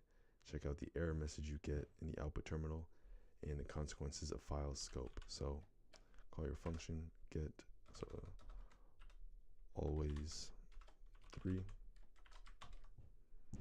Name always3 is not defined. Resolve the error with an import statement at the top from library import always3. Run your code and watch import do its magic. It's not actually returning 3 though. Whatever. Modules Python review, or at least it wasn't displaying 3, but it returned 3. You've learned what modules are and how they can be useful, how to use a few of the most commonly used Python libraries, what namespaces are and how to avoid polluting your local namespace, how scope works for files in Python. Programmers can do great things if they are not forced to constantly reinvent tools that have already been built. With the power of modules, we can import any code that someone else has shared publicly. In this lesson, we covered some of the Python standard library, but you can explore all the modules that come packaged with every installation of Python at the documentation. This is just the beginning. Using a package manager like Conda or pip3, you can install any modules available on the Python package index. The sky's the limit. What's up next? What time is it? Got like 15 minutes. Learn Python date times. Let's check out what this guy has to say. Let's let you hear too. Just turn it down a bit. Oh, also cut that for the time being. And where were we? Mike. I'm a developer from Philadelphia, and in this video, I'm going to be teaching you about using date times in Python 3. So we're going to look a little bit about how we can work with dates in Python, and I'll show you guys some cool examples related to that. In this video, we'll cover the following key concepts: using and importing the datetime module, also using the string ptime function and the string ftime function. So without further ado, when we get into it, I'm going to head over to my programming environment and we'll get started. So here on my programming environment on the left, I have just some text, and this is what we're going to be going over. So these are just little steps that we can try to complete and we'll learn as we go. And then over here on the right, I have my terminal open. So the first thing that you're going to want to do to follow along with me is open up your terminal. You can just open it up anywhere. I just have mine open here alongside of my text editor. Once we're in our terminal, we want to type in Python 3, and this is going to open up the interactive Python environment. So this is an environment where we can write Python code and we can execute it without having to put in a file and without having to manually run it and all that stuff. So within this environment, it's a good place to kind of just play around, and that's exactly what we're going to be doing. So we're going to be learning about working with date times, and a date time is basically a Python object which represents a point in time. So a point in time has multiple aspects to it, right? Generally, we would think of a single point in time as having a year, a month, a day, and then also hours, minutes, seconds, milliseconds, and all that stuff associated to it, right? With all that information, we can kind of pinpoint one exact moment in time, and that's extremely useful. There's so many use cases where you're going to want to keep track of a date time. I mean, just think of any big application. Anytime you want to mark down when something happened or when something's going to happen, you're using stuff like this. So it's very important to get familiar with the date time module if you're going to be writing a lot of Python code. So we're going to look at how this works, and the first thing we need to do is just import it. So this should come with Python by default, so we should automatically have access to this. And all you have to do here is you can say, I guess I'll follow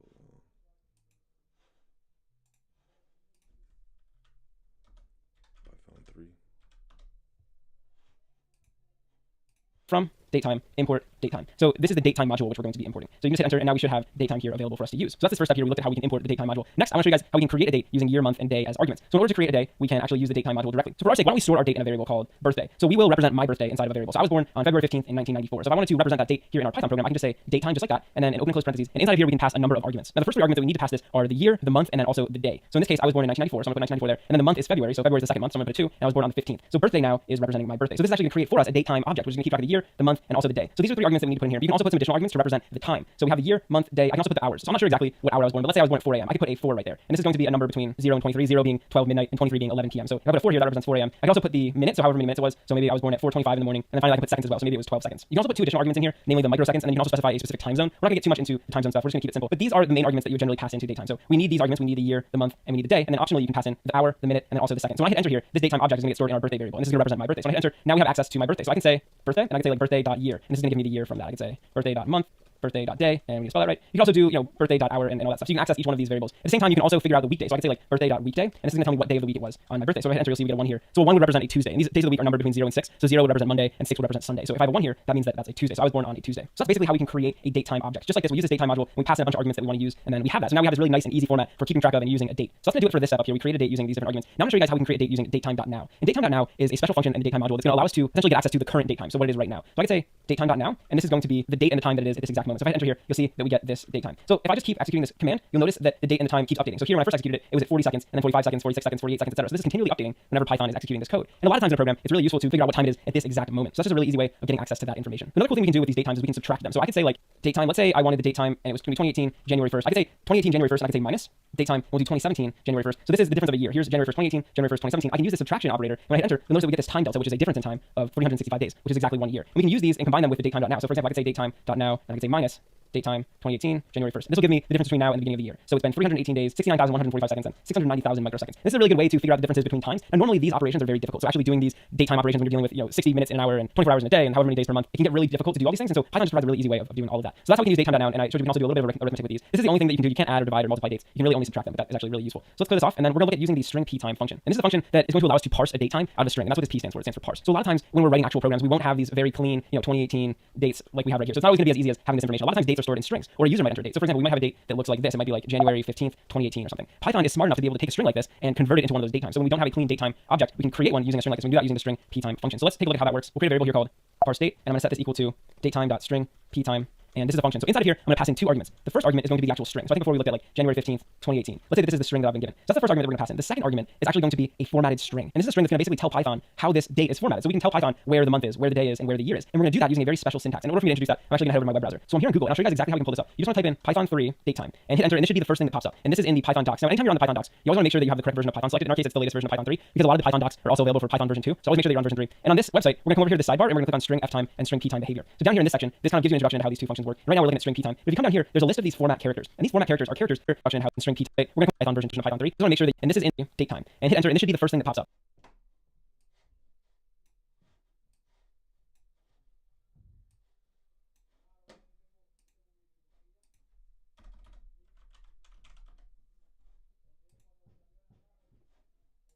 And this is in the Python docs. Now, anytime you're on the Python docs, you always want to make sure that you have the correct version of Python selected. In our case, it's the latest version of Python 3 because a lot of the Python docs are also available for Python version 2. So always make sure that you're on version 3. And on this website, we're going to come over here to the sidebar, and we're going to click on string ftime and string ptime behavior. So down here in this section, this kind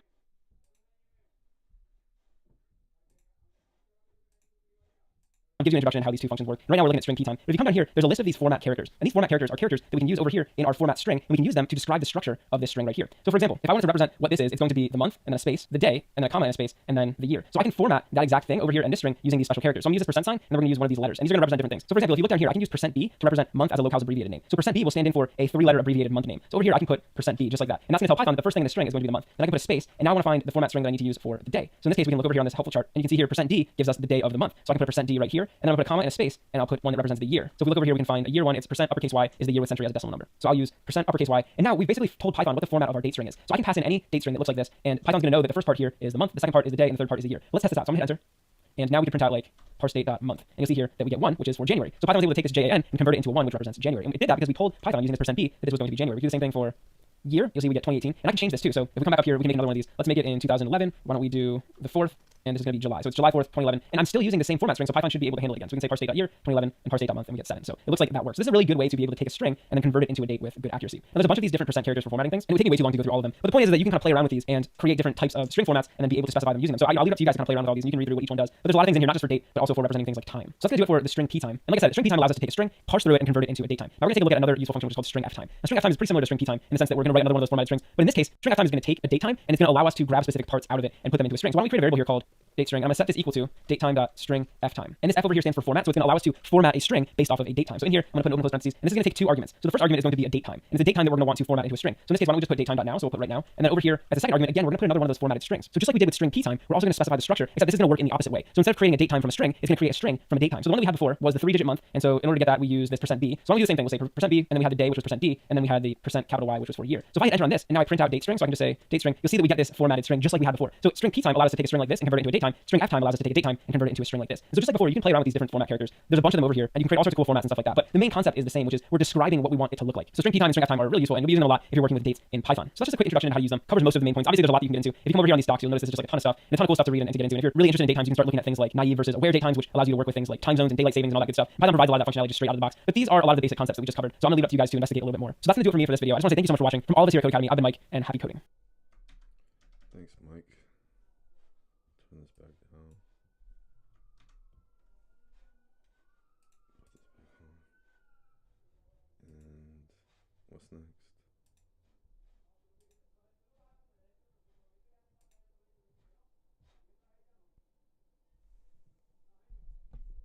Learn Python pipeenv. In this article, you'll learn how to install pipeenv on Windows, macOS, and Chromebook computers, installing pipeenv on macOS and Windows.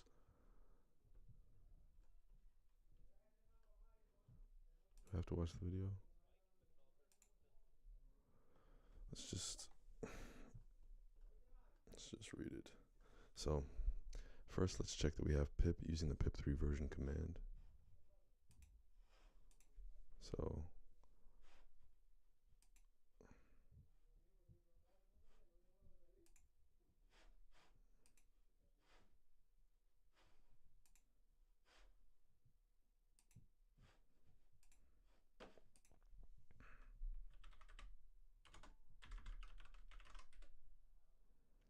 pip 24.0, Python 3.12.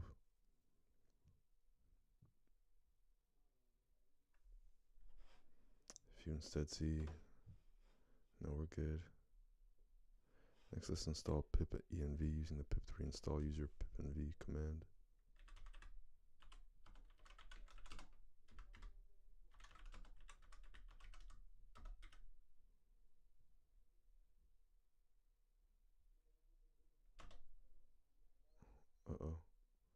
You may see some warnings. Error, externally managed environment. This environment is externally managed to install Python packages system-wide. Try brew install XYZ, where XYZ is the package you are trying to install. If you wish to install a non-brew package, the Python package, create a virtual environment using Python 3, venv, path to venv. If you wish to install a non-brew packaged Python application, it may be easiest to use pipx install xyz, which will manage a virtual environment for you. Make sure you have pipx installed. Note, if you believe this is a mistake, please contact your Python installation or OS distribution provider. You can override this at the risk of breaking your Python installation or OS by passing break system packages. So here it's saying you may see some warnings about certain directories not being on path. This means if we try the pip env command, it might not work. So next, install pipenv using the pip3 install user pipenv. So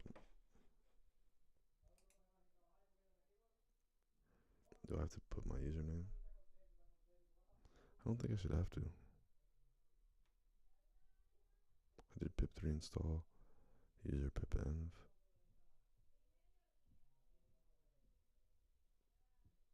Scripts pipenv and pipenv resolver are installed on home your username. Honestly, I am feeling a little brain fried right now, so I'm going to do a different task and get refreshed. So I'm going to step away from this, and I guess I'll come back to this tomorrow, during tomorrow's session. We made good progress though. We got through all of strings and most of modules other than this article. And then we have dictionaries, files, classes, and some code challenges left. And that will be it for the fundamentals of Learn Python 3. Then we can go on to the intermediate. So